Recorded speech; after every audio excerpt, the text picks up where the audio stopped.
Bienvenue à tous. Je suis un des organisateurs du Design System Nantes. On est une équipe, je crois que tu as une slide vue derrière, non? Présenter un peu l'équipe, on est assez nombreux. C'est pour ça d'ailleurs qu'on est nombreux parce qu'on est totalement bénévoles, on fait ça bénévolement et donc on fait un petit peu des rotations. En fonction des meet-up, on organise des meet-up, environ, allez, 3 meet-up par an ou peut-être 4 en fonction de la motivation, de la disponibilité de chacun. On a des devs, on a des designers, on a des PO. Bref, voilà, et je pense que ce meet-up, est adressé un petit peu à tout le monde, à toutes les personnes qui gravitent autour de ce qu'on appelle le design system. On a les réseaux, donc n'hésitez pas à nous suivre. On est souvent en recherche de speakers, speakers. Si vous avez envie de présenter des sujets autour des thématiques de design system, que ce soit un peu plus technique, un peu plus design ou voilà, de manière très générique, n'hésitez pas à nous solliciter. Honnêtement, c'est un bon exercice. Pas du tout speaker, franchement, ça s'entend, je sais pas, mais en tout cas, n'ayez pas peur en fait de prendre la parole et d'aborder une thématique sur, allez, 15, 20, une demi-heure, voire 1 heure. Voilà, n'hésitez pas à nous solliciter, sur ces sujets-là. Oui, juste un petit mot rapide. Donc, en tout cas, on est ravis de vous accueillir ici ce soir, donc chez ICI. Je refais une petite présentation rapidement, mais en tout cas, nous, on est ce qu'on appelle une ESN. Donc, on travaille pour différents types de projets, des projets Microsoft, Jalios. On a une partie conseil, on a un studio dont je fais partie. Et donc on a plusieurs en tout cas entités en France, on a je sais plus 7 agences je crois, un peu dispatchées partout et on est aujourd'hui 450 collaborateurs. Donc, voilà, pour une petite présentation rapide, je vais pas m'étendre sur le sujet pour qu'on puisse attaquer le vif du sujet rapidement. Le design system entre mythe et réalité, donc on a longtemps cherché comment appeler cette présentation et en fait on s'est confronté en fait à tous les lieux communs ou a priori en tout cas qu'on a sur les design systems et on s'est confronté à la réalité du terrain comme beaucoup. Donc on va pas forcément vous parler design token, on va pas vous parler de code, ou très rapidement, on va pas vous parler de Figma, donc on a plus essayé d'aborder la partie en gestion de projet, entre guillemets, autour d'un design system, comment on le met en place depuis le début, les problématiques qu'on a rencontrées et comment on le déploie sur un écosystème existant dans le contexte de la Massif qui a quelques années et qui a tout son legacy derrière. Pour nous présenter rapidement, donc moi c'est Sonia, donc je fais partie comme vous l'avez compris, chez ICI. Je suis lead designer chez ICI depuis maintenant 9 ans. Donc j'ai été amenée à rencontrer en tout cas David justement dans le cadre d'une mission en tout cas à la Massif.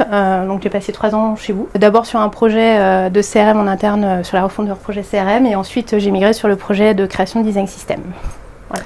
Moi, David Cholez, je suis Head of Design. Alors, ça me fait toujours rire ces titres parce que d'une boîte à l'autre, le Head of Design ne fait pas la même chose. Moi, mon objectif, c'est l'expérience utilisateur. C'est pas de monter un design system, c'est pas de faire des jolis composants. Ça, c'est un outil qui permet de libérer du temps aux designers d'expérience pour vraiment améliorer l'expérience des sociétaires ou des clients de la marque. Mais c'est vraiment ça mon objectif et c'est ce qui fait qu'on a monté un design system. Donc, c'était pas une fin en soi et ça le sera certainement pas. Pour moi, c'est une première étape vers la maturité d'une entreprise qui cherche à améliorer l'expérience des utilisateurs. En fait, il faut libérer un peu les designers de cette partie UI où on les cantonne souvent en disant ils vont nous choisir des jolis boutons et faites-moi une interface sexy et ça va être top. Donc en fait, c'est pas ça mon sujet. Mais on avait besoin d'un design system pour commencer en tout cas. Rapidement, donc les sujets qu'on va aborder, effectivement, c'est pourquoi est-ce qu'on prend pas une librairie framework au lieu de faire un design system. C'est on va monter le design system, on va faire ça à côté, ça va être facile. On va dédier du temps en tout cas aux personnes pour le faire. On n'a plus qu'à copier-coller le code, donc on sait tous que c'est un peu plus complexe que ça, en tout cas ceux qui sont confrontés au problème. Comme le design system est très attendu par les équipes, ça va forcément être adopté. Pareil, c'est pas si simple.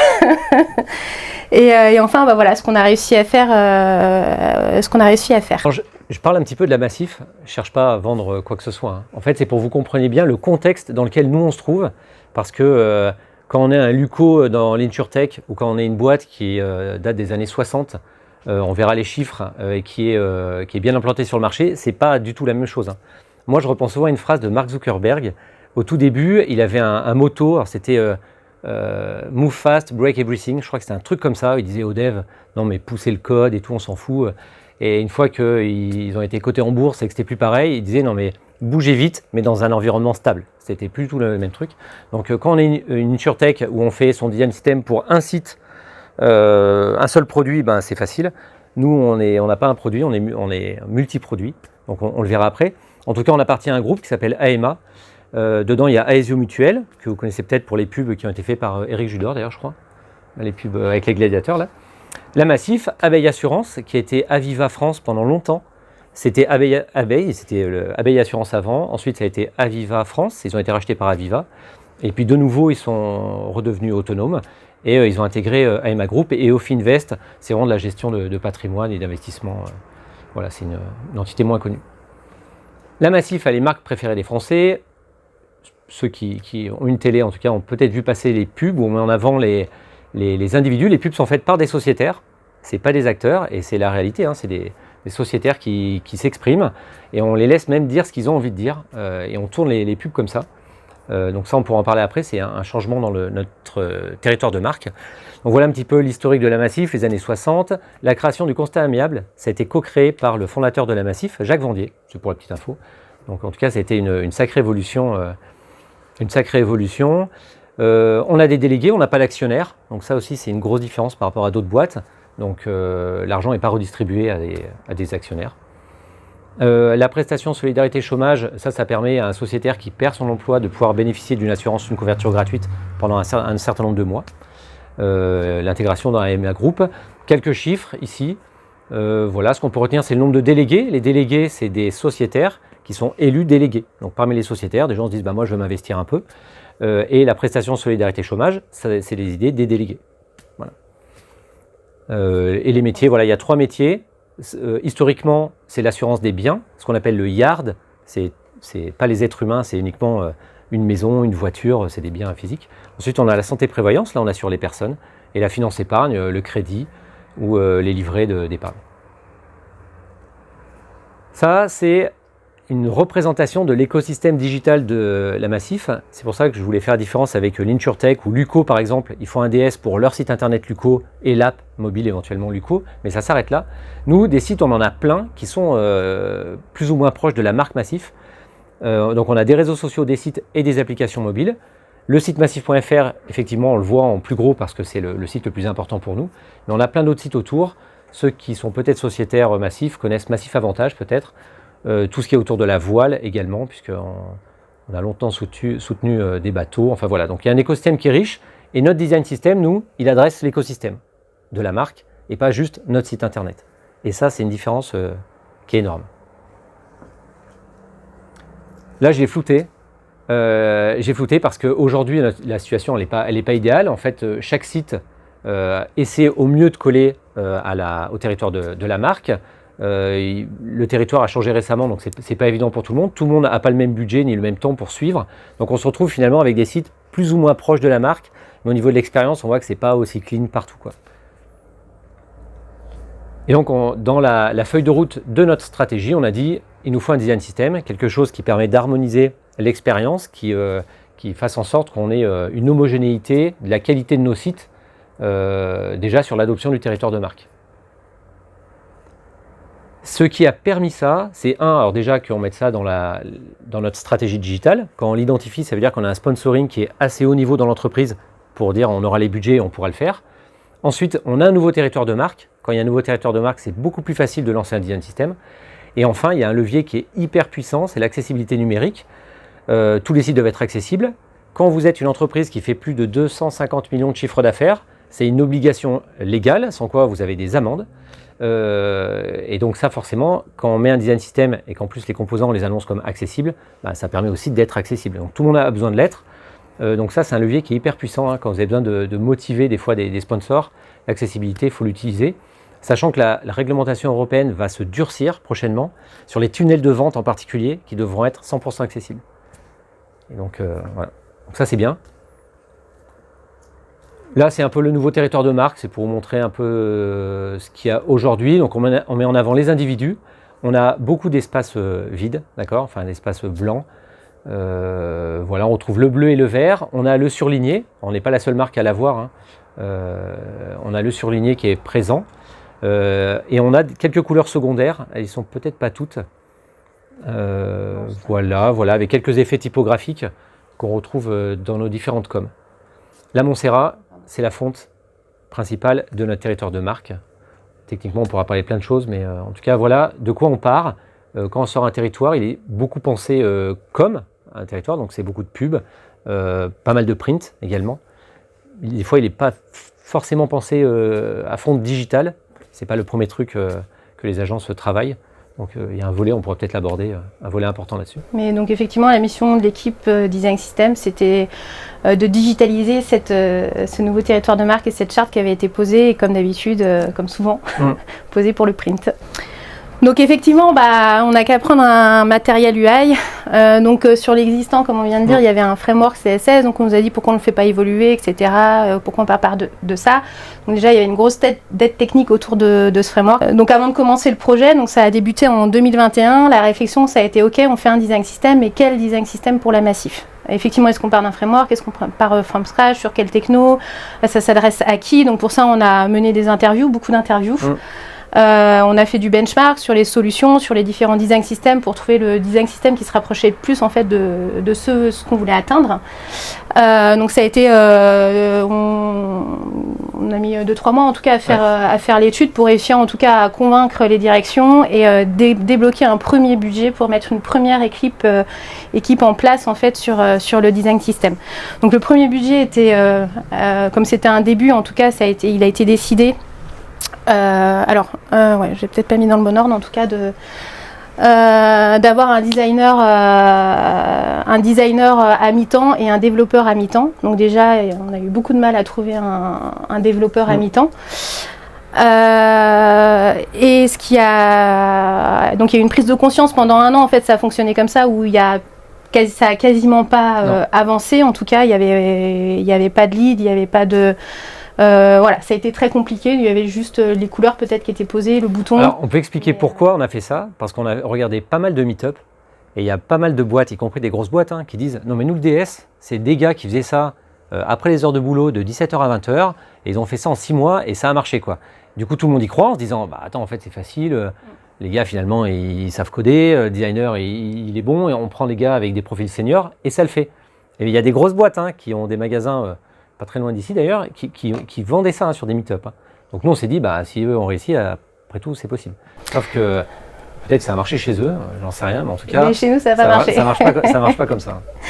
Je reviens juste en tout cas sur les solutions, en tout cas suite à cette étude, les solutions qu'on a décidé d'utiliser en tout cas pour le design system, sans gros spoil, Figma. Storybook, donc Figma qui était déjà utilisé par les équipes de designers, donc ça permettait une appropriation déjà facile.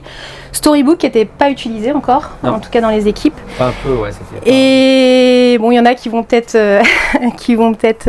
on va dire, s'étonner, mais en tout cas, on est parti de la solution Frontify qui n'est pas la moins chère du marché, mais en tout cas, à un instant T, correspondait à notre besoin, entre autres sur la vraiment gestion assez fine des profils et de pouvoir donner, en tout cas, parce qu'on a décidé de faire un design system verrouillé, en tout cas, qui n'était pas accessible à tout le monde, et de pouvoir gérer les accès pour les différentes agences prestataires, en tout cas assez finement, et à terme aussi d'accueillir le brand center, la gestion du brand center de la Massif. Il y en a qui connaissent ou pas Frontify?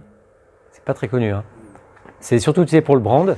TikTok par exemple, ils sont dessus. Deezer, ils sont dessus, vraiment pour leur brand book. TikTok aussi. TikTok, Deezer, Lufthansa, ils ont quand même des grands noms. Uber est dessus. Et nous, on l'a choisi aussi parce que c'était un CMS et du coup, toute la partie rédactionnelle était facile à faire. Donc je reviens sur l'équipe, j'ai fait un petit switch, mais je reviens sur l'équipe Design System. Donc du coup, début 2022, 23 début 2023, donc la décision est prise en tout cas de monter une vraie équipe Design System. Donc donc à ce moment-là, on avait toujours la développeuse en temps partiel qui est passée à temps plein. La designer à mi-temps. Donc moi je suis venue à ce moment-là consolider l'équipe en tant que lead designer et product owner de l'équipe Design System. Donc mon job c'était de monter l'équipe. Donc je suis revenue avec un développeur supplémentaire et on a enrichi l'équipe progressivement avec un lead dev, un scrum master et 2 autres designers. Donc voilà, en mode task force importante, et on a été accompagné en tout cas par un expert accessibilité sur enfin pas à temps plein, mais en tout cas en fonction des besoins, et bien sûr de tous les internes massifs référents qu'on avait à disposition pour, voilà, comme on disait tout à l'heure, on avait un legacy, donc l'idée c'était pas de poser un truc from scratch et puis dire ah bah ça y est vous consommez, il a fallu s'approprier en tout cas l'existant pour que la transition en tout cas se fasse le mieux possible. Donc ça pareil, c'est dans l'idéal. Et le Scrum Master, c'est un vrai rôle utile. Ouais. Je le dis, parce qu'il y a beaucoup de gens qui disent « Ah, Scrum, c'est un peu du pipeau avec l'agile. » C'est pas vrai. Hein. Là, heureusement qu'il est là. Parce que quand il faut cadencer et organiser le boulot, il faut un gars qui est bon pour l'animation, pour l'organisation, et qui a le contact facile avec toutes les autres parties prenantes autour. Donc les profils, il faut des bons profils. Il y avait une question, je crois. Ouais, j'avais une question sur l'expert accessibilité. Oui. Il était côté dev ou côté design Il avait une grosse expertise sur la partie dev, peut-être un peu moins sur la partie design, mais nous on avait ce côté-là de notre côté, donc c'était pas handicapant dans l'absolu, mais c'est surtout sur la partie dev en tout cas qu'il a apporté son expertise. On va pas trahir de secret en le disant, c'est la société Temesis. Donc, qui nous accompagnent. Ils sont connus, hein, vous cherchez sur l'accessibilité, ils sont référents. Et donc, ils nous accompagnent. Ça, c'est important, hein, l'accessibilité. Donc ça y est, on a notre équipe en tout cas qui va se construire sur les premiers mois. Donc maintenant, on peut y aller. On peut y aller et bon, on va construire tranquillement notre design system et on va faire ça à côté, mais c'est toujours pareil. Si seulement c'était ça. Ouais. Donc on s'est retrouvé dans une problématique, l'équipe est arrivée, il y avait déjà eu une planification avec des sprints sur ce qui allait être embarqué, les composants, etc. En face, on avait des équipes produits qui développaient du coup pour massif.fr et ils nous disaient bah oui mais moi j'ai besoin de tel composant, on attend votre livrable alors qu'on était en train de mettre en place l'équipe. Ils étaient en attente de composants, donc nous on avait tout à construire, à poser le socle, à savoir comment on allait, mettre les process, monter le backlog, écrire les US. Donc tout un chantier et en même temps il fallait délivrer. Donc on n'a pas eu le temps vraiment de la réflexion sur les composants. Donc il a fallu beaucoup se synchroniser avec l'équipe, être hyper agile du coup pour se cadencer. Nous, ok, sprint là on fait tel composant, pour que vous, tel sprint, vous puissiez embarquer tel composant et trouver des astuces en tout cas pour que ça reste assez fluide et que ça se passe bien. Donc ça a été hyper intense, beaucoup de pression et on n'a pas chômé. Hop. Donc comme je disais, du coup ça a été un vrai travail d'équilibriste. Donc ce qui a été un peu clé là-dessus, c'était vraiment la synchronisation avec les autres PO, donc qu'on avait ritualisé. C'était toutes les semaines, on se faisait des points sur ce qu'on était en train de travailler, ce qu'on était prêt à livrer, les retours aussi qu'on pouvait avoir sur ce qu'on avait livré pour ajuster les composants si besoin, parce qu'on était en phase on débutait, on construisait, donc on était hyper preneur aussi des feedbacks pour ajuster le tir. Une des solutions qu'on a trouvées pour pas perdre trop le temps et pas bloquer les équipes, c'était de se dire ok, ils ont besoin de tel composant à tel moment, nous on n'est pas en capacité de le livrer parce qu'on a d'autres choses à faire dont ils seront en attente. Dans ce cas, on a mis un process en place, c'est qu'on s'est dit ok, vous prenez en charge la structure du code HTML, nous on vous donne nos précos. On valide ensuite le code que vous avez fourni et une fois qu'on a validé le code que vous nous avez fourni, vous l'implémentez de votre côté. Nous, on récupère ce que vous avez fait, on le repasse à la moulinette DS et vous avez juste une repasse à faire pour mettre les bonnes classes derrière. Donc c'est comme ça qu'on a réussi à avancer sans trop bloquer les projets et trouver un compromis. Après, effectivement, il y a eu donc ça c'était début 2023 et sur la fin d'année 2023, donc ils ont eu un petit rework à faire pour remettre les bonnes classes, linker avec les bons fichiers CSS, etc. quoi. Autre chose qui nous a permis aussi d'accélérer et de gagner du temps, c'est qu'on partait pas d'une page blanche. Donc il y avait, qui dit de nouveau territoire de marque, il y avait refonte du site massif.fr. Donc on est arrivé, il y avait déjà eu un travail de fait sur la refonte du site massif.fr. Donc on avait des maquettes qui étaient toutes prêtes. Et en gros, on avait juste à aller choper les composants dans les maquettes, les formaliser en composant design system. Et on n'a pas fait le travail de remise en question d'un composant. On les a pris tels quels. Il y en a sur certains, on a rechallengé un peu parce qu'on estimait que il fallait quand même qu'on essaye de prendre du recul par rapport à tout l'écosystème. Et donc on a essayé d'ajuster le tir sur certains composants. Et c'est vrai qu'il y a certains composants qu'on a pu embarquer au début sans trop se poser de questions, et après on s'est dit finalement est-ce que c'était pertinent, quoi. Donc ça a été pour une première phase des travaux qui nous a permis d'aller plus vite.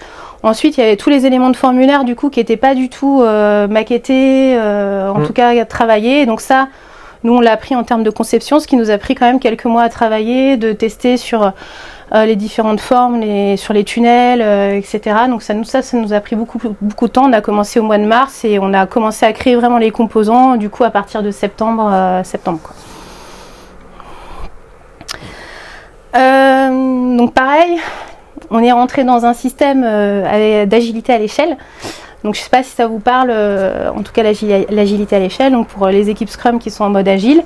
Là on était sur un fonctionnement beaucoup plus grand, donc avec 7 équipes produits, donc on s'est intégré dans ce système-là, mais qui imposait une planification sur 3 mois de ce qu'on allait faire. Donc un peu compliqué qu'on avait, c'était de planifier sur 3 mois ce qu'on allait faire dans les sprints pendant 3 mois.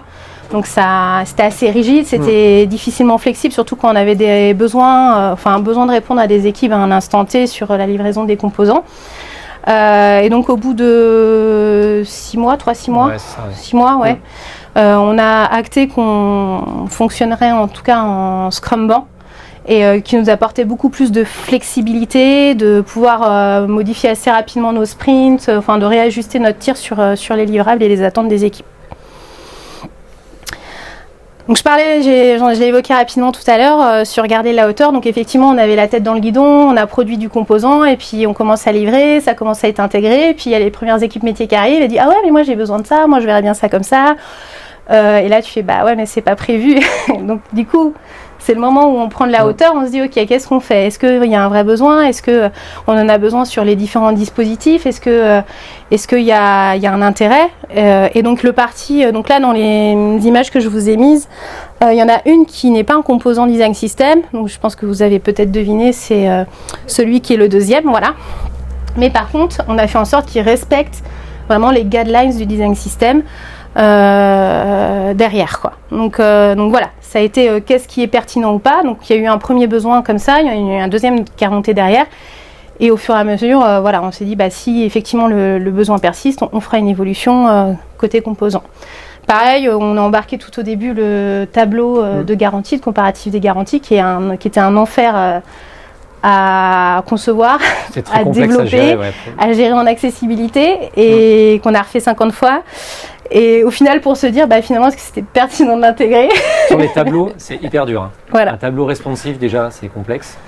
Qu'est-ce que je fige, comment un tableau avec des accordéons. Et faire ça avec un seul code HTML qui évolue, c'est ultra dur.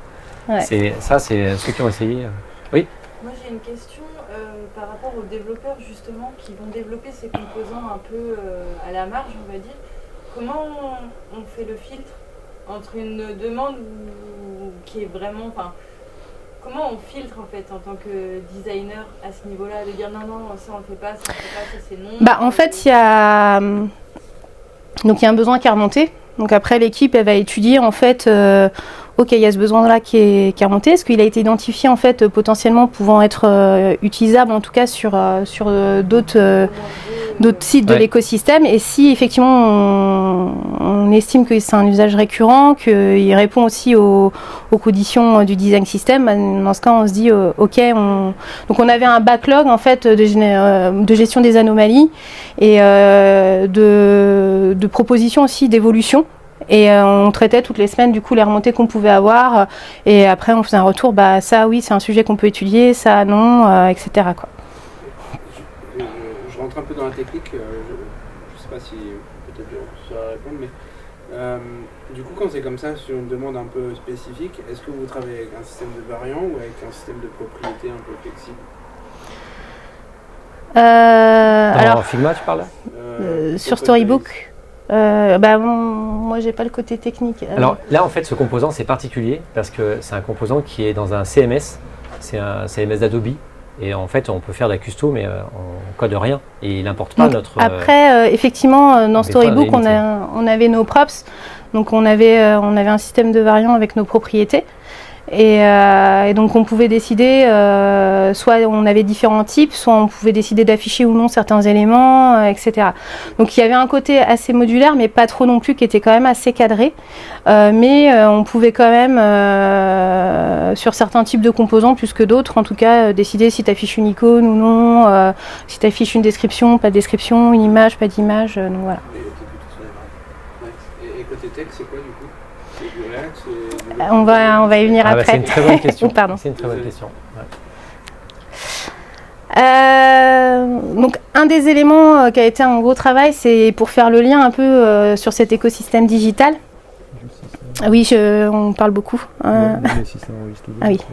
Sur cet écosystème digital, ça a été le header. Comme on disait tout à l'heure, on a un écosystème, un massif a un écosystème assez large, avec des headers de toutes les sortes, avec le logo massif des fois dans le footer, des fois dans le header, des fois pas. Et comment on fait pour que cet écosystème digital soit identifié en tout cas auprès de la massif. Donc il y a eu un gros travail fait sur le header, entre les headers un peu plus imposants avec beaucoup de contenu, des headers un peu plus light où on a juste besoin de quelques liens, le logo de la massif, etc. Donc il y a eu un vrai travail de conception fait avec les métiers, avec le marketing, avec les différentes plateformes aussi derrière, quoi. Le déploiement. Donc voilà, on a commencé à faire notre design system. Donc on va dire, ne vous inquiétez pas, vous n'avez plus qu'à copier-coller. Ouais. Donc entre la vision que l'équipe design system a du design system, la connaissance qu'elle en a, et les équipes, la vision qu'elles en ont et la connaissance qu'elles en ont, il y a un monde. Et on n'a pas tous la même vision, on n'a pas tous la même compréhension, et on n'a pas tous la même compréhension de ce que le design system va livrer. Donc effectivement, on avait un livrable on a choisi de faire un livrable vanilla, donc HTML, CSS, avec un peu de JS, puisque sur l'écosystème de la Massif, il y a énormément de technologies, il y a du CMS, il y a du React, il y a du Flutter, il y a du Jalios, il y a de tout, quoi. Donc à un moment donné, on se dit, on retourne au basique et on va sur l'HTML. Donc effectivement, les équipes s'attendaient vraiment à juste copier-coller, sauf qu'à un moment donné, il y a un travail d'implémentation et de conversion, un problème de aussi pas toujours d'avoir bien chiffré, en fait, de se dire mais j'ai ce travail d'implémentation à faire et je l'ai pas prévu en fait dans mes sprints. Donc voilà, il a fallu travailler sur la communication énormément, et même en travaillant sur la communication, c'était toujours pas suffisant entre ceux qui pensaient savoir ce que c'était le design system, ce qu'on allait livrer, l'anticiper dans les roadmaps. Donc voilà, ça a été un travail d'ajustement et de longue haleine en tout cas sur l'année. Ouais. Du coup, effectivement, il a fallu accompagner les équipes sur ok, nous on vous livre ça, maintenant comment vous l'intégrez dans votre interface, qu'est-ce que vous devez faire en fonction de vos technos. Donc le site massif.fr, on en reparlera tout à l'heure, est sur un CMS Jaya. Donc eux, comment ils font pour intégrer ça dans leur CMS, comment on fait pour intégrer sur les tunnels React, est-ce qu'il y a une librairie commune. Nous on n'avait qu'une librairie, donc HTML CSS. La question est venue, est-ce qu'on embarque une librairie Storybook React. Donc au final ils ont mis leur propre librairie de leur côté. Donc voilà, ça a été beaucoup de support, aussi beaucoup de retours de feedback aussi, encore sur ce qu'on livrait. Et au début, on a livré en tout cas des gros packages en tout cas en termes de code, pour les fichiers CSS, et on nous a dit mais en fait là, dès qu'on a une mise à jour, il faut qu'on embarque tout, c'est galère, on a plein d'impacts, donc est-ce que vous pouvez tout redécouper, quoi. Donc ça a été un gros travail aussi derrière, de se dire on reprend toute notre architecture et on rend ça plus modulaire, on découpe toutes les feuilles de style par composant, etc., pour avoir quelque chose de plus flexible et que chacun embarque ce dont il avait besoin, et donc avoir une gestion de versionning et de mise à jour plus flexible et moins périlleuse en tout cas dans le temps, quoi. Donc je me suis un peu spoilée. Donc effectivement, au tout début, on est parti sur du vanilla, comme je disais, parce qu'on avait une palanquée de technologies, en tout cas à livrer. Donc ce qui nous paraissait le plus pertinent. Le vanilla, je sais pas, alors les devs front, ils connaissent le terme, c'est surtout dans le JavaScript où on parle de vanilla. C'est un terme qu'on a beaucoup vu quand il y a eu le jQuery et que tout le monde voulait dégager jQuery en disant on va tout faire en vanilla. C'est le JS pur finalement. Donc pour les designers qui ne connaissent pas le terme, vanilla c'est vraiment quand on n'a aucun framework, aucune techno en dehors de celle du W3C, le HTML, le CSS, ce que comprend un navigateur finalement. React c'est un framework. Et à la fin ça sort du HTML, mais lui il y a une couche d'abstraction finalement du code. Donc voilà, ça c'est ce qu'on livrait. Et ensuite, les premières cibles, en tout cas à intégrer le design system, ça a été les CMS. Donc, les CMS c'est bien, mais il y a comment dire, c'est des personnes qui saisissent dans les CMS, qui peuvent avoir la main en tout cas sur la mise en page des sites. Donc ça aussi, ça a été un travail, comment on travaille les interfaces admin. Donc ça, c'est les équipes qui les ont travaillées, mais on a pu travailler avec elles sur comment concevoir les interfaces de saisie, en tout cas des administrations, pour créer leur page, leurs composants, une carte, etc. Ensuite est venu Adobe. Donc là, on savait qu'on ne pourrait pas avoir quelque chose d'ISO. Donc là, par exemple, sur un site qui a été développé avec Adobe, du coup, il y a des composants standards où on a fait un minimum de customisation. Donc là, je vous ai mis l'exemple du carrousel. Donc là, en bas, vous avez le carrousel du design system. En haut, c'est le carrousel d'Adobe. Mais au final, dans l'impression générale, en tout cas du site, on reconnaissait l'univers massif. Donc après, c'était où est-ce qu'on ajustait le curseur. Et enfin, WordPress, qui était prévu d'être une usine à site pour mettre en place la librairie de composants dans WordPress pour délivrer rapidement, en tout cas, des sites avec le design system massif. Ouais, React, c'est une super techno. C'est la plus utilisée, je pense, aujourd'hui pour faire du dev front. Ça vient de chez Facebook, React. React, ça permet en fait de créer une vraie logique de composants. Quand l'équipe design system est arrivée en disant ça y est, on a fait des composants, les développeurs se disaient ok, c'est les composants React. Dans leur tête, les devs ils font le raccourci. C'est-à-dire que c'est un peu comme dans Figma, un composant, c'est un modèle et puis vous créez des sortes de clones. Quand on modifie le parent, les clones sont modifiés. Sauf que nous, c'est pas ce qu'on livrait. Nous, on livrait plus des snippets de code, des morceaux de code HTML qu'il fallait copier-coller. Sauf que personne crée un site entièrement à la main en faisant les copier-coller. Tout le monde utilise des outils comme ça, heureusement. Et donc, il a fallu faire un portage React. Notre situation, elle est assez proche de celle de l'État français avec son design system, qui est en vanilla, HTML, CSS. Il y a eu des portages qui ont été faits par des gens des ministères. Donc, il y en a un en React, c'est Joseph Garonne qui l'a créé, qui a la DINUM, mais qui n'est pas de l'équipe design system. Et donc, nous, on s'est retrouvés dans la même situation où l'équipe, finalement, de Massif.fr a fait le portage React du design system. Donc, ils ont créé toutes les librairies de composants. Mais ça a été un boulot qu'on avait peut-être minimisé un peu au départ. Côté mobile, on utilise Flutter. Flutter, c'est une techno de Google. La SNCF a refait son app en Flutter. La MEIF est en train de la refaire en Flutter également. Voilà, Flutter, ça permet de créer une app pour iOS et Android avec le même code de base. Voilà, le Flutter, Flutter, c'est un petit peu, pour ceux qui ont connu, c'est un peu comme Flash, le Flash Player. Où en fait, toute la partie rendue, c'est maîtrisé par Flutter directement. Il gère la couche de rendu. Alors que React Native, ça utilise l'accélération du téléphone et les composants du téléphone avec un pont JavaScript. Donc c'est moins performant. Mais là, il a fallu tout créer, ouais. Donc pour du coup Flutter, côté designer, on a créé une librairie de composants spéciale pour le mobile, pour l'application mobile Flutter. Ça nous a permis aussi de commencer à parler du dark mode, de poser les guidelines sur le dark mode, de poser les premiers tokens. Et côté dev, du coup, on n'avait pas du tout de librairie de composants Flutter, puisque l'idée c'était de se rapprocher le plus possible du natif pour en termes de stabilité, maintien, évolution derrière, quoi. Donc c'était surtout des guidelines et une librairie de composants designer. Par contre, les équipes ont créé leur propre librairie. À part. Flutter, il n'y a pas de CSS. Quand vous avez Non. réussi, Non, non, c'est tout a été recodé. Ouais. Par contre, ils ont fait des projets à chaque fois à part, que ce soit l'équipe Massif.fr, elle a créé vraiment une librairie qui est distincte du site, c'est-à-dire qu'on pourrait la donner à d'autres sites. Et Flutter, ils ont fait pareil, ils l'ont vraiment externalisé dans une logique de portage autonome. Donc ça y est, le déploiement a commencé. Maintenant est venu le moment de vulgariser un peu plus largement sur ce qu'est le design system, embarquer toujours plus de gens. Et encore une fois, voilà, très attendu en tout cas par beaucoup de monde, mais du coup beaucoup d'attentes, qui dit aussi beaucoup de frustration et pas forcément la bonne compréhension de nous, ce qu'on en a. Et donc qu'il pouvait y avoir un temps d'adoption un peu plus long que ce qu'on aurait imaginé. Ouais, là-dessus, c'est une dimension, nous, on ne l'avait pas perçue au tout départ. On s'est dit, une fois qu'on l'a fait, on le met sur étagère et hop, ça va se diffuser tout seul. Et en fait, ça ne marche pas comme ça. Il faut vraiment être sur le terrain tout le temps, quoi. Donc, il faut être disponible. Et les designers doivent l'être, le PO doit l'être énormément. Et les devs doivent l'être beaucoup. Parce qu'il faut aussi convaincre les devs que c'est... En fait, il faut convaincre un peu tout le monde que ça va être une super solution. On est tous des êtres humains. Il y a comment dire, les fameux freins au changement, hein. Personne n'aime le changement. Les designers pensent qu'en fait, leur boulot va devenir un peu chiant. Ils ne vont plus pouvoir créer. Voilà. Il y en a qui s'éclatent à refaire des cartes, à réimaginer sans arrêt des nouveaux composants UI. Donc eux s'y retrouvent un peu moins.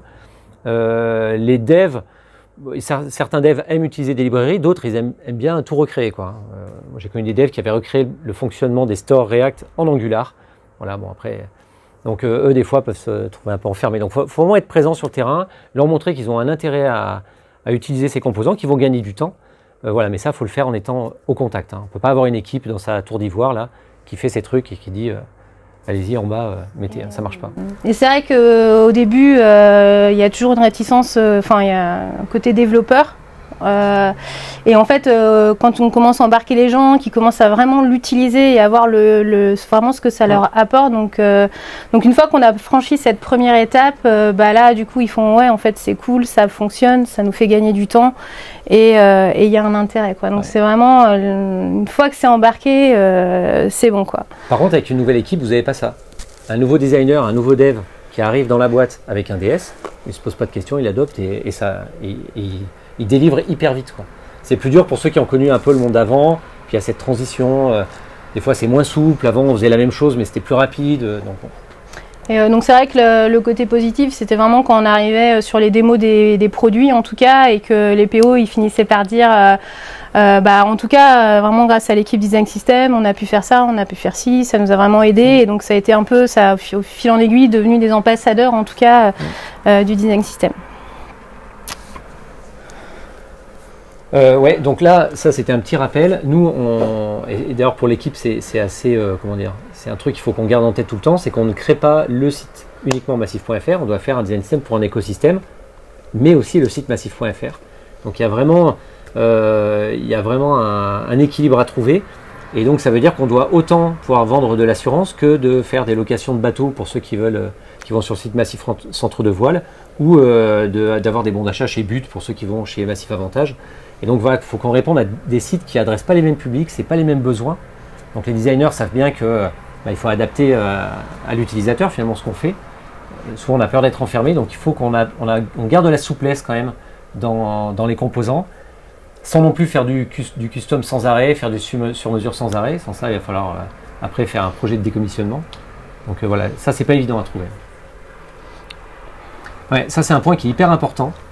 Je me suis amusé à regarder sur le design system de l'État. J'aime beaucoup ce design system. J'ai regardé sur 8 ou 9 sites. Alors là, l'avantage c'est qu'il y a tout, hein. Il y a gouvernement.fr, d'ailleurs ils ont le dark mode dedans, la gendarmerie, l'armée, les impôts évidemment, les amendes. Et j'ai regardé la version qu'ils avaient de leur design system, et ils sont tous sur des versions différentes. Donc c'est compliqué pour un site à chaque fois d'adopter une nouvelle version du DS. Tant qu'on change que le CSS, le style, ça va en gros. Mais c'est dès qu'on touche au HTML, il y a du report de code à faire. Dès qu'on touche du code, il faut refaire des recettes. Et ça prend du temps. Et donc, il ne faut pas minimiser ce truc-là. Pour ne pas avoir de dette, il faut... alors déjà, il ne faut pas que le DS évolue tout le temps. Parce que dans les fantasmes, on se dit « Ah, c'est bon, on fait un DS, mais c'est un produit vivant. On rajoute des trucs sans arrêt. » Alors dans Figma, c'est facile à faire. En HTML, on ne peut pas rajouter des trucs sans arrêt. Donc, il faut que ça soit soutenable. Donc, le DS doit apporter de la stabilité, nous, dans notre écosystème en tout cas. Ce n'est pas un truc qui doit tout péter sans arrêt. Parce que personne ne va l'adopter, ils seront tous figés sur des vieilles versions et ça ne marchera pas. Donc voilà, on arrive à la fin. Donc au final, ce qu'on en retient, c'est que voilà, on a rencontré plein de défis, plein de challenges, qu'on a essayé en tout cas de remonter et de travailler avec les équipes on a essayé d'être très proche du terrain, très proche des équipes, en collaboration, en construction aussi avec elles. Donc effectivement, il y a eu beaucoup de frustration chez certains, des détracteurs comme partout, mais aussi voilà, des personnes qui nous ont fait des retours hyper positifs, ne serait-ce que voilà, souvent on se dit ouais, la documentation c'est jamais lu, personne ne la regarde, et quand on a des développeurs qui arrivent et qui nous disent du coup je suis allé voir la documentation sur les boutons, j'ai appris plein de trucs et ça m'a donné envie de lire le reste. on est content, on se dit qu'on bosse pas pour rien. et voilà, quand on est remercié sur le travail qu'on a réalisé, ça motive en tout cas pour continuer à embarquer les gens et persister et se motiver en tout cas pour la suite, quoi. Ouais, juste avant de parler de ça, on pourra parler des chiffres où on en est aujourd'hui. Sur la documentation, la rédaction de la doc, ça c'est un truc super important. Et ASI, alors nous on a bossé avec une équipe ASI, pure ASI, sur tous les profils. Et on avait de la chance que sur la partie rédac, ils étaient bons. Donc en fait, la doc, elle était vraiment pensée pour des gens qui vont utiliser. Donc les designers, les devs, ils sont vraiment mis à la place de l'utilisateur, parce que c'est un produit comme un autre. Et donc il faut se dire, mais de quoi les gens ont besoin quand ils sont à la recherche d'une info. Les docs avec beaucoup de texte, personne ne va les lire. Ça saoule tout le monde. Il y a beaucoup d'illustrations, beaucoup de doodles, beaucoup d'exemples. 5 bullet points au départ de chaque composant. C'est l'essentiel à retenir. Et ça marche bien. Sur la documentation dev, on a fait un gros effort sur la documentation de l'accessibilité. Et les retours qu'on a eu, en fait, c'est que ça a vraiment permis de monter en compétence les équipes sur le sujet. Et donc de former les gens et que ça devienne en fait un réflexe, et à partir du moment où on va développer, on va embarquer des composants, quoi. Sur l'accessibilité, il y a un truc que l'expert accessibilité a fait avec l'équipe, c'est les 10 tests que n'importe qui peut faire pour voir déjà si on ne tombe pas dans les plus gros pièges de l'accessibilité. En 10 tests. C'est ultra simple. Chaque fois, il y a un lien vers un outil et les références des normes RG2A. Et ça, c'est top. Vous voyez quelques chiffres. Donc là, nous, on est en cours d'acquisition. Donc aujourd'hui, ce qu'on peut noter, alors agence consommatrice, en fait, c'est les personnes qui sont externes à la Massif, les agences digitales avec qui on bosse, comme ASI par exemple, qui ont accès au design system. Ce qui était intéressant d'ailleurs dans la solution Frontify, c'est qu'on peut mettre des dates d'expiration des accès. Alors ça paraît tout bête, mais on doit toujours être en maîtrise des accès à nos SI et à notre documentation. Donc ça, on le pouvait. Pour ça, le produit est vraiment top. On a une newsletter. Donc ça, c'est aussi Frontify gère un système de newsletter avec tous les gens qui sont inscrits à votre plateforme. Vous pouvez créer des groupes, des segments et cibler sur de la newsletter. Donc ça aussi, c'était pour ça l'outil nous intéressait. Donc il y a un bon taux d'ouverture.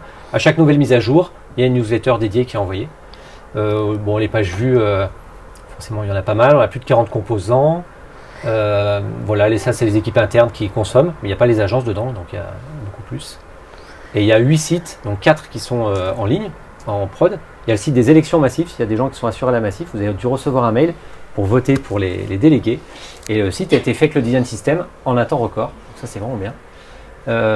Et il y en a 4 qui sont en cours de refonte avec le DS. Donc voilà, quand même, pour vous donner un petit aperçu de ce qui a été produit. Donc on en est resté sur une documentation assez simple. On n'a pas forcément, en tout cas, travaillé le design comme peut-être, en tout cas, faire une charte graphique dédiée. On est resté vraiment sur la charte Massif et resté le plus simple possible, en tout cas, dans la documentation. Donc là, c'est un aperçu en tout cas de ce qu'on a pu documenter dans le storybook, et c'était hyper important pour nous en tout cas que ce soit côté storybook ou côté Frontify, en tout cas d'avoir une documentation hyper propre qui soit ISO avec ce qu'on pouvait présenter en tout cas dans la documentation, et on avait beaucoup de relectures, de tests et de réécriture en tout cas sur la documentation. Donc c'est pareil, même moi j'ai fait beaucoup de relectures sur la documentation dev. Parce que en fait les designers ils pensent très tech, nous on pense expérience utilisateur, et à chaque fois le mot d'ordre c'était ok, mets-toi dans la place d'un développeur, il arrive là-dessus, il faut qu'il puisse être autonome et qu'il puisse comprendre ce que tu es en train de lui dire, quoi. Les espacements, là je l'ai mis parce que ça c'est toujours un sujet où on peut passer beaucoup de temps sur les espacements, et c'est Sonia qui l'a traité. Et je dis pas ça parce que c'est là, mais c'est vrai. Et donc toi tu t'es inspiré des travaux d'un gars dont j'ai Nathan Curtis. Nathan Curtis. Je pense qu'il y en a certains qui doivent le connaître. Qui connaissent Nathan Curtis, non? Non, regardez ce qu'il a fait sur les espacements. Franchement, la grille, elle est top. Il y a quelqu'un à connaître sur les design systems, c'est Nathan Curtis. Moi, c'est mon maître à penser sur le sujet. Ouais. Il a écrit énormément d'articles, il fait aussi des formations dessus, et il a abordé tous les sujets des design systems. Donc, il a beaucoup d'articles sur Medium. Donc, je vous invite grandement, ne serait-ce que ça va de comment on teste un composant sur Figma, comment on gère la nomenclature, comment on met en place des design tokens, comment on pilote le projet. Donc, il a vraiment abordé tous les sujets. Donc, s'il y a quelqu'un à retenir, je vous conseille d'aller voir grandement ce qu'il fait. Donc voilà un petit aperçu des composants rapidement, et puis comment on a pu en tout cas décliner sur les différents dispositifs interface mobile, quoi. Voilà, on a été peut-être un peu long. On avait beaucoup de choses à dire, encore on s'est restreint. Je ne sais pas si vous avez des questions.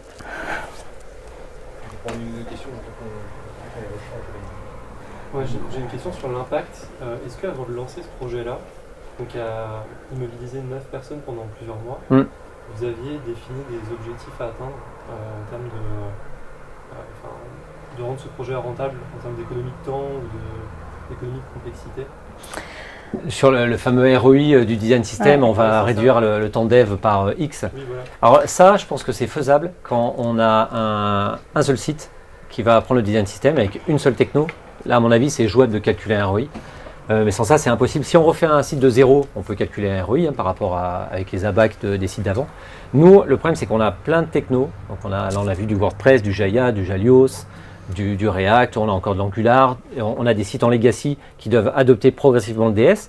Ça veut dire que avant qu'on ait la modularisation des composants, dès que tu mets un truc, ça pète un peu dans tous les sens. Donc tu passes beaucoup de temps. Donc nous, aujourd'hui, on n'avait pas d'objectif. Nous, l'objectif, c'était d'apporter la cohérence dans l'écosystème digital. Et il devait d'abord nourrir ça. On ne cherchait pas à tout prix à réduire le temps de dev. Je vais regarder. Le fait est que tu le réduis quand tu pars de zéro. C'est évident. Tu refais un site de zéro avec un design system. Tu gagnes du temps. Tant que les designers respectent les composants qu'il y a dans Figma et n'en inventent pas des nouveaux ou s'amusent pas à les modifier, les devs, ils intègrent ultra vite, quoi.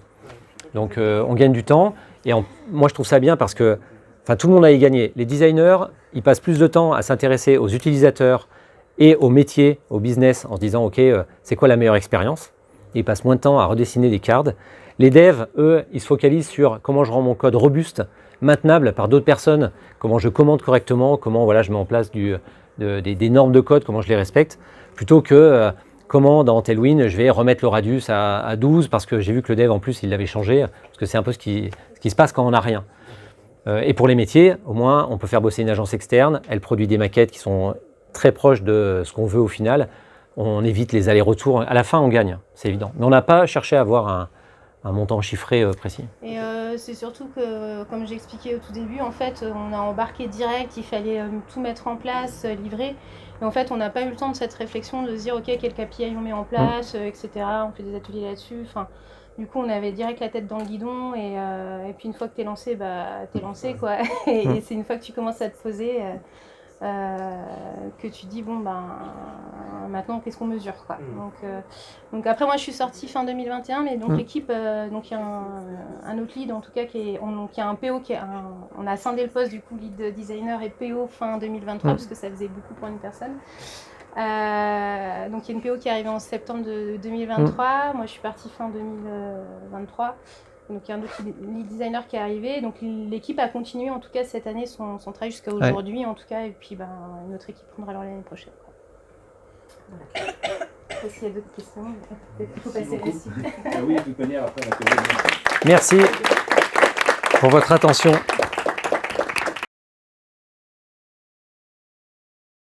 On est parti? Ok. Bon, merci pour votre présence. Donc moi je me présente, je m'appelle Thomas Réaubourg, je travaille chez Lone-Stone. On est un product studio à Nantes. Moi j'ai une dizaine d'années d'expérience en tant que product designer. J'ai travaillé 2 ans pour le groupe La Poste. J'ai travaillé 3-4 ans en ESN et depuis un peu plus de 3 ans chez Lone-Stone. Et aujourd'hui je vais pas foncièrement vous parler de design system, mais plutôt vous expliquer la réflexion qu'on a eue en amont sur ce projet de refonte de notre site qui nous a amené à envisager la mise en place d'un design system pour notre agence. Hop. Donc le gros de ma prise de parole, il va être surtout sur le projet de refonte et la manière dont on a utilisé Framer. Je ne sais pas si vous connaissez.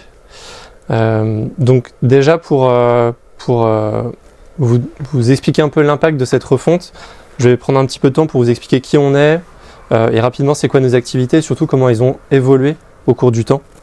C'est important pour bien comprendre le contexte. Donc on a en fait nos 10 ans cette année, on est une petite quarantaine et on produit on conçoit et on développe des produits numériques, donc produits au sens large, c'est-à-dire des SaaS, des apps mobiles, des sites web, des API, avec une culture très tech à l'origine, donc boîte fondée par 3 ingénieurs et au fur et à mesure monter en compétences. On a remonté la chaîne de valeur et aujourd'hui on est une petite quarantaine avec 2 designers, 2 PM et une trentaine de devs. Nos clients aussi ont évolué. On a été pendant des années travaillé avec des startups, des scale-up et on intègre de plus en plus des grands groupes dans des secteurs plus industriels. Donc à l'origine c'était vraiment une boîte de tech, de développeurs et progressivement on a remonté toute la chaîne de valeur avec du product management, du product design, du conseil un peu plus global sur de la stratégie et du business et des offres un peu plus complémentaires autour de l'intelligence artificielle et de la cybersécu. Donc on se présente comme un product studio où on développe des produits innovants et durables. On a à cœur de travailler avec des entreprises avec qui on partage des valeurs plutôt écologiques, sociales et surtout ce qu'on cherche c'est avoir de l'impact. Mais avant tout ça, il faut remonter une dizaine d'années auparavant. Donc en 2014-2015, Loonstone se crée avec pour objectif de sortir un jeu vidéo. Donc pas du tout dans la prestation de service. Et pour ça, pour financer ce jeu, il y a des premières missions principalement en React qui sont signées. Et puis le temps faisant son chemin, l'activité de prestation de service elle prend de plus en plus de temps. Donc le site évolue. Exit le site orienté jeu avec l'arrivée d'un site qui présente vraiment de la prestation de service assez classique, très orienté tech toujours, mais il y a malgré tout des premières missions en design qui sont signées, le recrutement d'une première designer, d'une première product manager, et progressivement on va remonter toute la chaîne de valeur. Et 2021-2022 c'est une année assez importante parce qu'on commence vraiment à se structurer. Il y a une forte croissance, donc pas mal de recrutement, on a de nombreux nouveaux clients et donc on lance aussi une agence en remote qui existe toujours et puis on essaye des trucs, on teste et on teste notamment des outils en no-code. C'est vraiment les années no-code, donc on se décide de reprendre le site et de le faire sur Webflow. C'est aussi une période où on est plus nombreux. Donc on a plus de regards différents et notamment on crée notre blog où on partage des expertises assez précises. Donc cette identité-là très jaune et très marquée, elle a duré à peu près 2 ans. Et puis en 2023, on prend un peu de recul, le marché ralentit, donc ça veut dire qu'on n'adresse plus exactement les mêmes clients. On doit aussi rassurer quand on s'adresse à des grands comptes et notre site précédent avait quand même un peu cette culture et cette empreinte ce jeu et illustration qui nous ressemble mais qui peut ne pas résonner très clairement chez des plus grands groupes. Et puis aussi on a gagné en maturité, on a plus d'offres, on se standardise, on crée davantage de contenu et on communique davantage. Donc voilà, on grandit. Et donc en 2024, fin 2023, début 2023, on prend la décision de revoir vraiment notre image de marque et de faire un nouveau site. Bon, pour ça, on se fixe 4 objectifs. Donc repenser notre image de marque pour vraiment quitter cet univers très jeu et monter en qualité. Le deuxième objectif, c'est de packager nos offres. Aujourd'hui, à chaque fois, on a une approche très sur mesure et on l'a toujours avec nos clients, mais on veut quand même gagner du temps dans nos livrables, dans la manière dont on vend de la méthodo par exemple. L'objectif numéro 3, c'est de consolider notre stratégie de contenu. On sait qu'on a beaucoup d'expertise, mais aussi on sait qu'on n'est pas très bon quand il s'agit de créer du contenu pour alimenter un blog par exemple. On n'est pas très rigoureux, on n'arrive pas à le faire, on n'arrive pas à se dégager du temps. Et donc on a pour objectif de refaire ce site pour mettre davantage de place pour notre blog. Et enfin, le 4e objectif, c'est de faciliter la contribution autour du site. On a une organisation qui est assez horizontale chez Loonstone et on veut permettre à chacun d'apporter sa pierre à l'édifice sur le site, que ce soit pendant la phase de conception, mais aussi plus tard quand le site est en ligne et qu'il faut le maintenir. Donc ce projet de refonte, on l'aborde comme un projet client, chose qu'on n'a jamais fait jusqu'alors. On a toujours fait nos sites à la marge, sur du temps d'intercontrat et avec les gens qui étaient dispo. Et là, on se dit, c'est un gros chantier, il faut qu'on y dédie du temps et une équipe dédiée. Donc sur le key, je vous l'ai dit, on savait qu'on n'était pas très bon en rédaction de contenu, acquisition, enfin on avait une marge de progression. Donc on a décidé de se faire accompagner par une entreprise qui est experte, qui s'appelle Sales Odyssey. Et puis on avait un peu une core team qui a été construite autour de rédacteurs qui ont vraiment fait toute la rédaction des pages, tout le contenu. Mon collègue Florent et moi qui étaient vraiment sur la partie design et intégration, parce qu'on a utilisé Framer, donc on a eu la chance de ne pas avoir à rédiger une seule ligne de code. Et puis, malgré tout, pour quelques scripts et de l'optimisation, on avait des devs à dispo.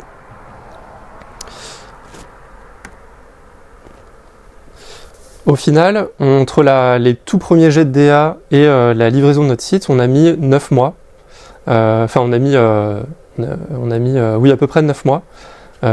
Et on a aussi passé beaucoup de temps à travailler en parallèle. C'est-à-dire que on a fait un premier jet de DA et ensuite on a intégré dans la boucle l'agence Sales Odyssey pour la partie contenu, tout en rédigeant les premières offres, tout en continuant la DA. Et donc au final, on a mené tout ça de front. Et spoiler, c'était assez compliqué, ça fait partie des trucs qu'on ferait sûrement différemment aujourd'hui. Et aujourd'hui, donc notre site est en ligne et on a encore pas mal de choses à faire pour optimiser, améliorer, mais on a atteint l'objectif. Donc sur la partie repositionnement de l'image de marque, ce qu'on a décidé, c'était vraiment de monter en gamme et d'aller sur le plus de simplification possible. Donc avant, on avait ces couleurs un peu électriques qui étaient issues du jeu et qu'on utilisait assez franchement sur le site. Mais ce qu'on a décidé, c'était vraiment de simplifier, de conserver ce jaune qui était super identifiable et rattaché à notre identité, mais par contre de l'utiliser par toutes petites touches. Donc à gauche, c'est le avant, au milieu, c'était un jet d'itération, où on s'est dit qu'on allait utiliser le jaune dans les 3D, et puis à droite, c'est la version finale où finalement le jaune, en tout cas sur la home, disparaît principalement, et donc la couleur, elle est plutôt amenée par les projets de nos clients, nos photos et l'aspect un peu plus humain. Ça a été aussi de repenser vraiment la manière dont on communique avec les illustrations. Donc désolé, le réseau est capricieux, donc ça ne rend pas honneur au 3D.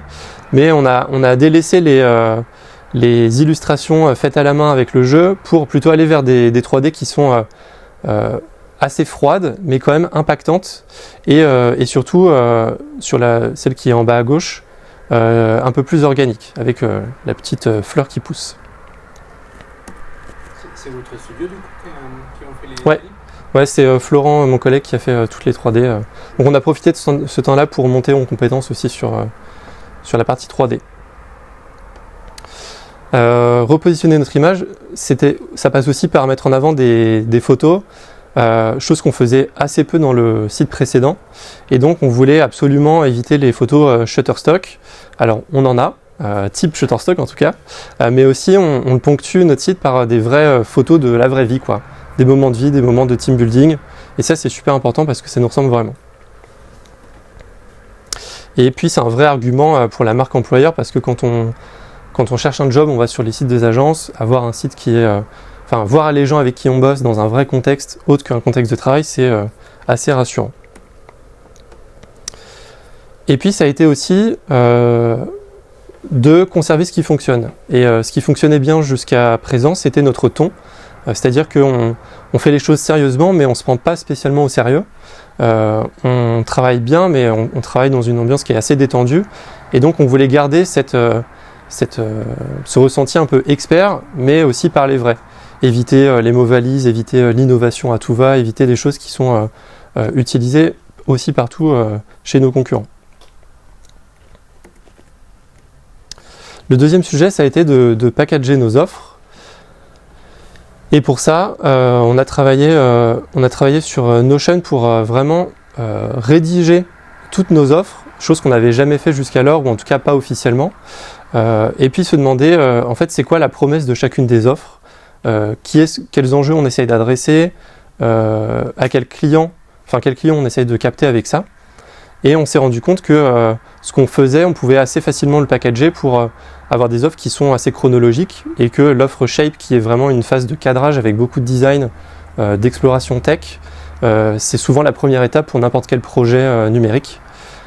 Et 2 offres qui sont un peu plus autonomes, qui vont être de l'audit et la formation.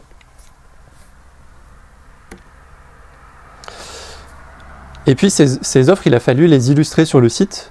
Et pour ça, on a travaillé avec un système de blocs, dont je reviendrai dans le détail après.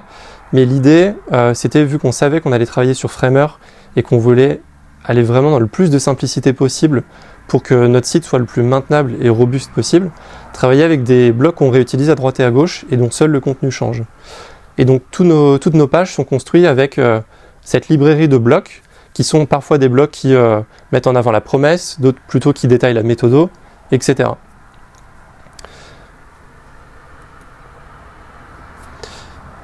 Le troisième point, ça a été de consolider notre stratégie de contenu.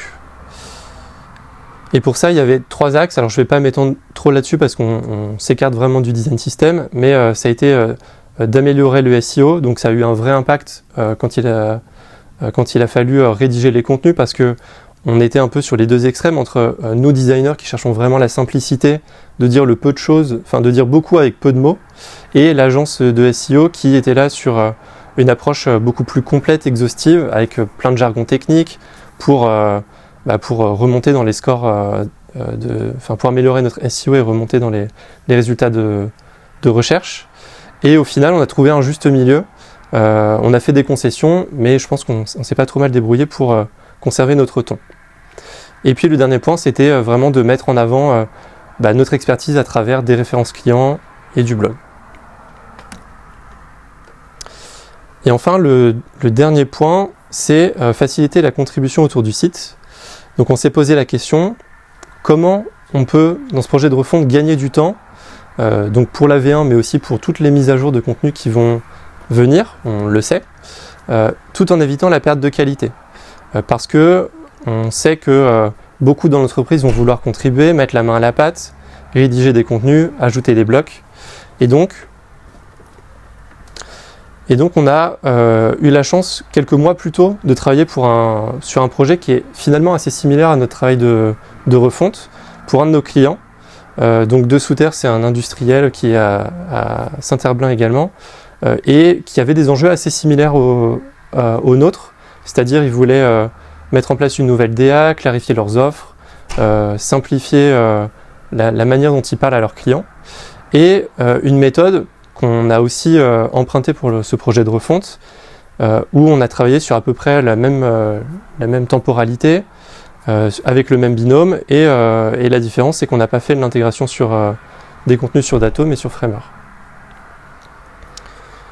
Et donc ce projet de refonte, on l'a abordé avec pas mal de complexité, et on a décidé de créer donc un système de composants avec des variants assez classiques, de faire notre UI kit, et de pousser assez loin les blocs et leurs déclinaisons pour que les équipes côté De Souter puissent composer leur page avec des blocs déjà tout faits et ne changer que le contenu.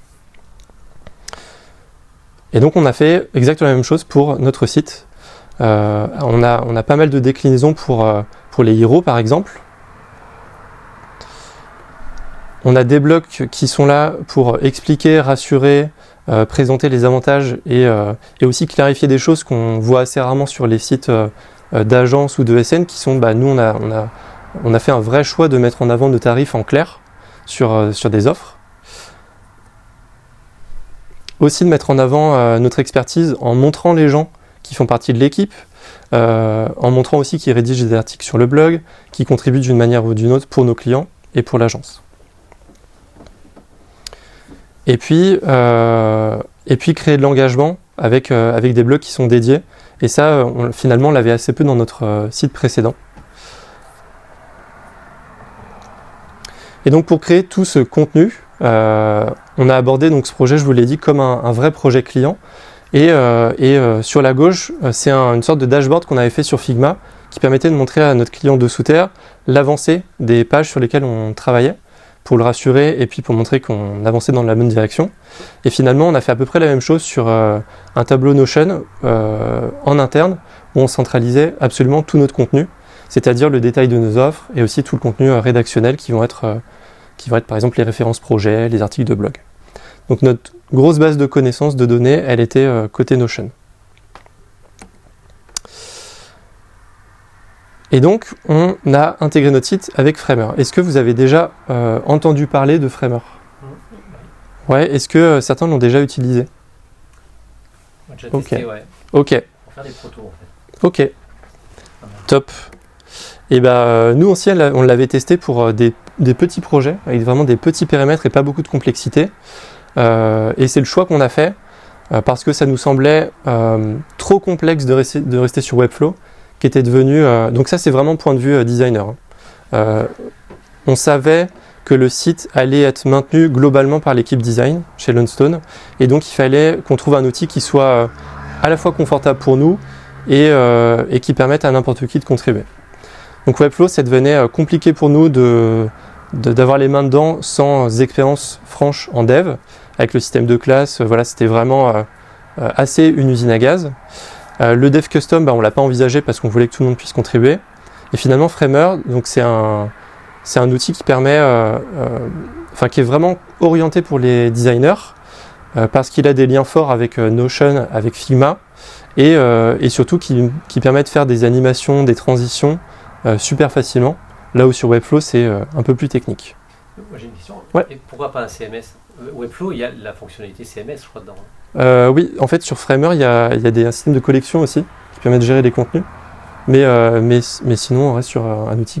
En fait, on reste sur des outils assez similaires en termes de promesses. D'accord. Mais le public visé, c'est pas tout à fait le même, quoi. Okay. Donc, c'est un outil qui est fait pour les designers et on retrouve à peu près l'ambiance et l'organisation de Figma. Donc, il n'y a pas de code, il n'y a pas de classe. Donc, déjà, ça, c'est un vrai paradis. Le responsive, il est géré de manière dynamique, donc ça je vous ferai la petite démo. Et puis ce qui est super cool, c'est que la communauté est super active. Là où Webflow, c'était à une période où Webflow commençait à entamer leur rebranding et à se complexifier. Et voilà, on s'est dit profitons de ce temps-là, ce projet-là pour tester quelque chose d'autre. Donc ce que je vous propose, c'est de vous montrer un peu à quoi ça ressemble. C'est un produit payant? C'est un produit qui a un plan payant qui permet en gros de lancer des landing pages en gratuit. Et dès qu'on veut faire plus de 2-3 pages et surtout attacher un nom de domaine, c'est payant. Et je crois que c'est de l'ordre d'une quinzaine de dollars pour le premier plan. Et je crois qu'on ne paye pas beaucoup plus à l'agence, ça nous suffit, quoi. Est-ce qu'on peut dire que c'est un concurrent de Figma ou on peut dire... En fait, moi, ma conviction, c'est que Figma développe des fonctionnalités pour se rapprocher de Framer et inversement. Je pense que l'idée derrière, c'est d'avoir un outil où le designer il est en autonomie et il peut sortir son produit sans passer par la case de développement. L'avantage de Framer, c'est pour les tests. Parce que les proto Figma, c'est sympa. Tant que la personne, elle ne doit pas vraiment interagir pour de vrai avec le truc. Rapidement, elle clique, elle voit que c'est une image et le test, il est biaisé et ça ne marche pas. Framer, il y a des champs éditables, etc. Et tu as l'impression d'être sur un vrai site. Et du coup, la personne, elle est vraiment mise plus en situation. Et un test pour moi, ça marche mieux avec des outils comme ça. Ouais. Donc, je ne vais pas y passer trop de temps, mais simplement pour vous montrer comment on a organisé ça. Donc, ce qui est vraiment différent de Webflow, par exemple, c'est qu'en fait, on a tous nos breakpoints et tous nos écrans qui sont les uns à côté des autres. C'est-à-dire que si je fais une modif à un endroit, si je prends ce bloc-là, ça va me le bouger. Alors, c'est un mauvais exemple, mais en fait, tous les blocs sont liés les uns aux autres. Et si je fais des modifs ici ou sur mon composant, ça va se répercuter partout, responsive y compris. Donc, on retrouve toute l'arborescence de nos titres sur la gauche. Et ensuite, ici, on peut naviguer avec les différents layers. Et donc, donc là, c'est en violet comme sur Figma parce que un maximum de contenus sont des composants. Si je vais ouvrir ce composant-là, en fait, derrière, j'ai un composant qui est très neutre et dont tout le contenu est sous forme de variable. Donc on trouve la même logique de composants maîtres, de composants parents, composants enfants et de variables qu'on a sur Notion. Ce qui fait que le contenu, on l'ajoute uniquement dans le contexte de la page. Ici. Donc je peux modifier ma vidéo, mon accroche, mon titre, mes call to action, etc. Et ça modifie sur tous les breakpoints, ça? Oui. Ouais, ça modifie surtout parce que ça reste un seul et même composant. Et ça a été c'est un vrai point fort pour nous parce que on le sait, on va adapter des termes en cours de route, on va ajuster le prix de nos offres, on va ajouter du détail, et de n'avoir à le faire qu'à un seul endroit et que ça se fasse partout, et sans casser la logique qu'il y a sur les héros, sur les composants, c'est ultra pratique. Et donc mes composants, on les retrouve ici sous forme d'assets, avec une nomenclature qui est assez similaire à ce qu'on peut retrouver dans un design system. Donc je vais retrouver toutes mes cards, blog, contact, expertise, etc. Des items qui sont plutôt des atomes. Donc j'ai toutes mes icônes sous forme de variants. Et puis des blocs un peu plus complets qu'on appelle sections, qui sont là aussi en différents variants. Donc ça c'est la logique et l'organisation de Framer. Et je reprends ma présentation. Hop. Tac. Donc le verdict de ce projet-là, c'est que pour nous le job est fait, la refonte c'est plutôt une réussite. En interne, ça a permis vraiment de gagner du temps sur la contribution. Et puis on l'a vu je vais vous parler un petit peu de chiffres, mais on a mis beaucoup moins de temps que ce qu'on avait envisagé, que ce soit en design, mais surtout en intégration. Parce qu'aussi on a capitalisé sur nos sites précédents, mais aussi parce que on a bien anticipé toutes les phases du projet. Donc ça a été aussi une réussite à l'externe, on a eu des plutôt bons retours. Question.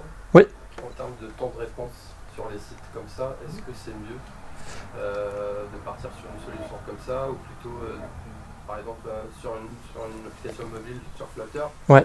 Est-ce que les performances ils sont là avec Flutter? Est-ce que, par exemple, en utilisant ça, ouais. C'est une bonne question. En fait, il n'y a pas vraiment de différence. C'est-à-dire que le système ça je ne vous l'ai pas montré, ça peut être intéressant, mais il y a un système de collection, c'est-à-dire que tous nos contenus sont gérés dans le CMS, avec donc tous nos articles de blog, mais on va assez loin, c'est-à-dire que nos témoignages clients ils sont renseignés, toute l'équipe est renseignée, nos jobs à pourvoir le sont aussi.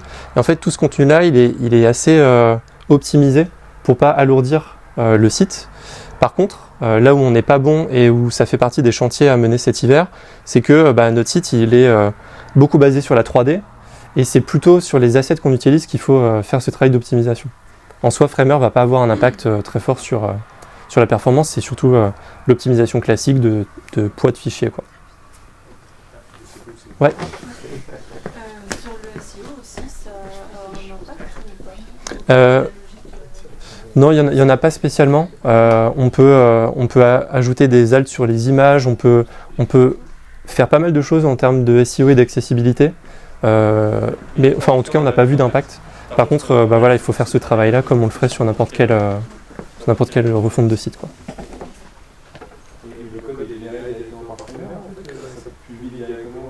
Oui. Ouais, en fait, on a juste un bouton Publish ici, et Framer s'occupe de créer le code. Alors, mes limites techniques s'arrêtent là. Mais elle publie le site, et en le publiant, on peut le publier sur une prod ou une pré-prod, et donc faire ce qu'on veut derrière. Je crois qu'il est... ouais, c'est plutôt dans cette idée-là. C'est pas très lisible. On peut injecter du code en custom pour certaines fonctionnalités si on le souhaite, mais ça reste quand même une boîte assez obscure au final. C'est bien adapté à du contenu statique, site institutionnel. Oui, et en même temps, ils sont en train de développer des systèmes de widgets avec du contenu dynamique qui viennent taper dans des API, dans des endpoints. Et là, ça commence à être assez intéressant, quoi. Hop. Et donc ouais, ça a été un vrai bon choix, en tout cas pour le lancement du projet, parce que finalement, j'ai regardé le temps qu'on y a passé. On y a passé 21 jours en design et seulement 9 jours en intégration. Donc c'est assez cool.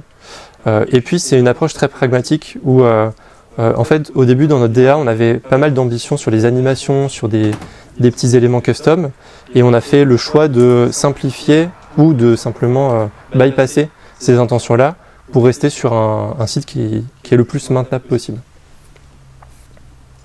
Et puis les limitations, voilà, les optimisations, la performance. Oui.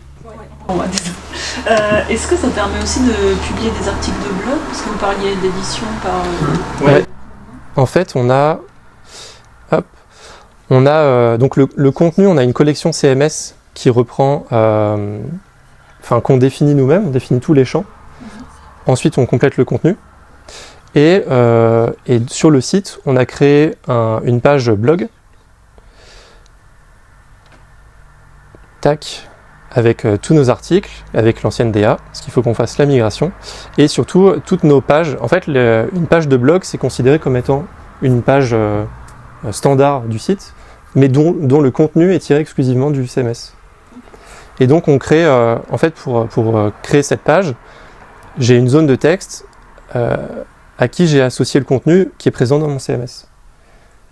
Donc, je vais créer pour l'image, c'est pareil, je vais créer une image neutre et le rattacher au CMS. Donc les contributeurs se connectent à Framer directement dans ce que tu as montré à la partie CMS. Oui.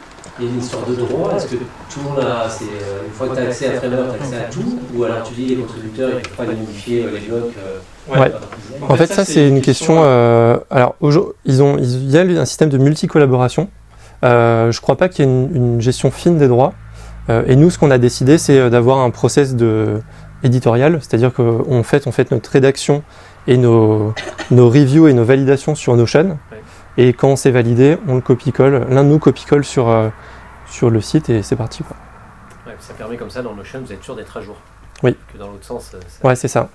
Et ils ont fait une mise à jour il y a quelques semaines où on peut venir complètement plugger ça à des collections Notion.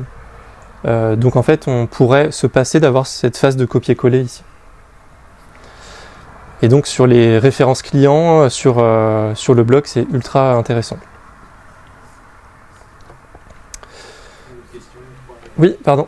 Parce que oui, tu disais que tu pouvais connecter différents outils, notamment Figma. Alors, en fait, leur positionnement, il est de faciliter le travail pour les designers. Donc il y a un plugin Figma qui s'appelle Figma to Framer et qui permet de faire du copier-coller de Figma à Framer directement depuis l'espace de travail Figma sur les artboards de Framer. Il n'y a pas de lien continu. Non. Mais je pense que c'est l'objectif. Le design, vous l'avez fait directement dans Framer ou vous avez fait des maquettes Figma? On a fait des maquettes. On a fait un travail de conception classique sur Figma.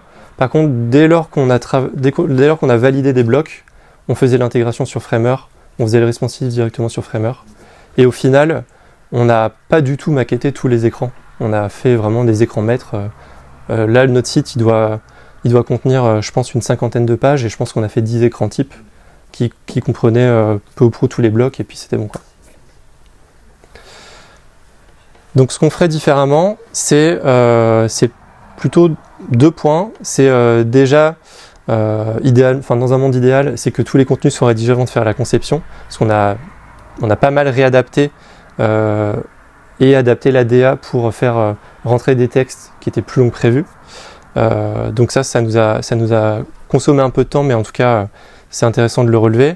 Et puis la phase de recette qui est toujours un peu plus longue que prévu, parce qu'il faut que tout le monde puisse faire une relecture du site, relever des coquilles. Voilà, c'est classique, mais on l'a sous-estimé. Donc tout ça pour dire que ce projet-là, en fait, on n'a pas du tout envisagé de faire un design system uniquement pour le site. Et d'ailleurs, on l'a pas fait, hormis les couleurs et la création d'assets. Par contre, ce qu'on s'est rendu compte, c'est que tout ce travail qui a été abattu, il a permis d'apporter de la cohérence à l'image de marque Lundstone, à nous faire gagner du temps et à renforcer notre prise de parole sur les réseaux sociaux notamment, parce qu'on a toujours notre ton, on a des assets qui sont de qualité, etc. Donc on a monté en compétences. Et donc ce qu'on veut faire, et ce qu'on a commencé à faire, c'est capitaliser sur ce travail-là pour créer un design system assez global qui vienne enrichir le site, mais aussi nos réseaux sociaux, les CV, qui sont pour nous importants parce que c'est comme ça qu'on vend les profils, et puis surtout nos présentations commerciales. Donc un petit exemple assez évident, c'est que le set d'icônes qu'on a conçu, en fait on va l'utiliser partout et le rentabiliser au maximum. Donc tout ce contenu créé pour le site, donc soit plutôt des contenus orientés brand, mais aussi liés à l'équipe. On a fait des photos pour tous les membres de l'équipe, autant les réutiliser partout. On a aussi sur le site, on met en avant parfois les expertises de chacun sur les projets. Ça, c'est des choses qu'on se doit de réutiliser pour des communications sur les réseaux sociaux et sur les presses commerciales. Et puis tout le contenu qui est lié à nos clients, c'est-à-dire les références, les témoignages. Ça, c'est des choses qui, en fait, sont très chronophages à rédiger. En tant qu'agence, on cherche toujours à mettre en avant le bon témoignage, la bonne ref client, et d'avoir tous ces données, ces assets au même endroit dans Notion pour alimenter aujourd'hui notre site, mais demain des fichiers Figma de présentation commerciale. Ça nous semble vraiment une bonne orientation à prendre. Donc on fait le bilan. Ce projet-là, si vous devez retenir 3 choses, c'est qu'un projet de refonte, il faut vraiment le considérer, ça on en est convaincu, comme un vrai projet client avec des moyens dédiés, que ce soit une équipe, du temps, s'obliger à se donner des deadlines, parce que sinon c'est toujours quelque chose qu'on repousse.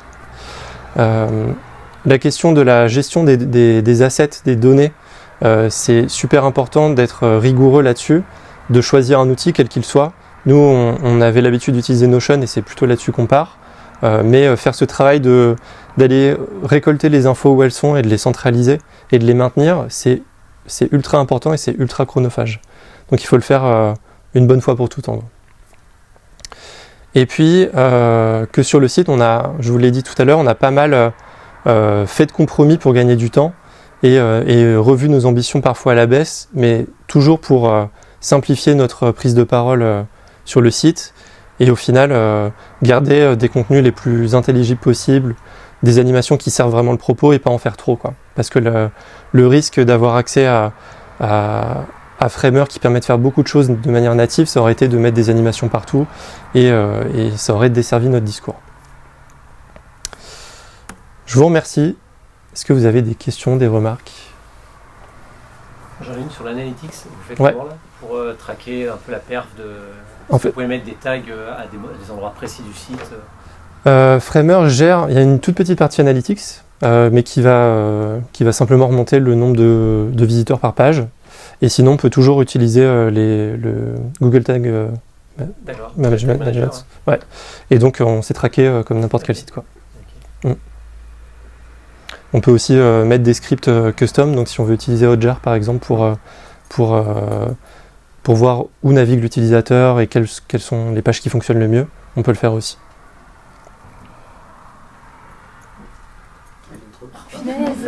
Et là, c'est la fin. Merci. Merci beaucoup Thomas. De rien.